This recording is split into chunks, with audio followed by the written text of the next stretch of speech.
ఏం లేడా లేపలే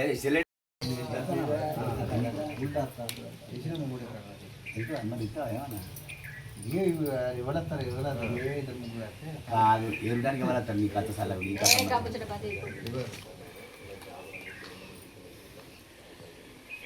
బాబాయ్ 2 నిమిషాలల్లో నువ్వు మాట్లాడు, అమ్మ 1 నిమిషంలో మాట్లాడుతుంది. నమస్తే, నేను వల్బాపూర్ గ్రామ కాపురస్తుని. నా పేరు కల్లెపల్లి శంకరయ్య. నేను వల్బాపూర్లో నివాసం ఉంటున్నా. దుమ్మటి వెంకటేశ్వర్లు మాకు మనవడి వరుస అవుతాడు. బాగా స్నేహం చేసి నన్ను ఇచ్చేసి నేను ఆడపిల్లల గల్లోనని ఆ పైసా ఈ పైసా 7 లక్షల దాకా పట్టించిండు. తర్వాత పైసలు ఇమ్మనంటే తనే నా మీద కోర్టు నోటీస్ పంపించిండు. నువ్వేం చేసుకుంటావో చేసుకోమన్నాడు. అది సిఐ గారి దగ్గర కూడా జరిగింది ఆ విషయం. ఇది నా బాధ. నా డబ్బులు ఇవ్వక నన్నే బెదిరిస్తాడు. చెల్లిపోయిన కాగితాలు అని పాత కాగితాలు పట్టుకొని వచ్చి నేను కట్టిన కాగితాలు పట్టుకొని వచ్చి చేస్తాడని ఉల్టా. అప్పుడు నేను పైసలు కట్టినా నాకు పేపర్లు ఇస్తలేరని నాకు నోటీసులు పంపిండు. ఆ నోటీసులో వకీలు రాసిన బాపతి మ్యాటర్ ఉంది. దాన్ని గ్రహించి ప్రభుత్వం కానీ నాయకులు కానీ ప్రెస్ వాళ్ళు కానీ నాకు న్యాయం చేయాలని కోరుకుంటున్నాను. ప్రామిసరీ నోట్లు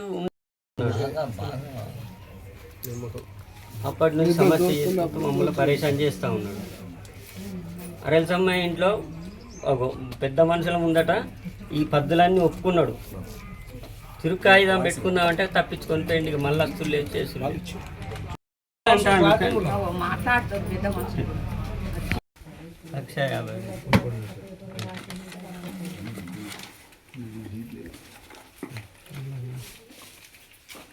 ఇది 2010 డేట్ వేయలేదు. అంత నమ్మకంగా రాసిచ్చిండు. తను సొంత దస్తూరితో చేసి మోసపూరితంగా చేసిండు.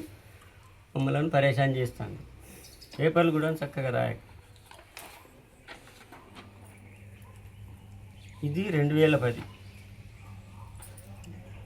10వ నెల.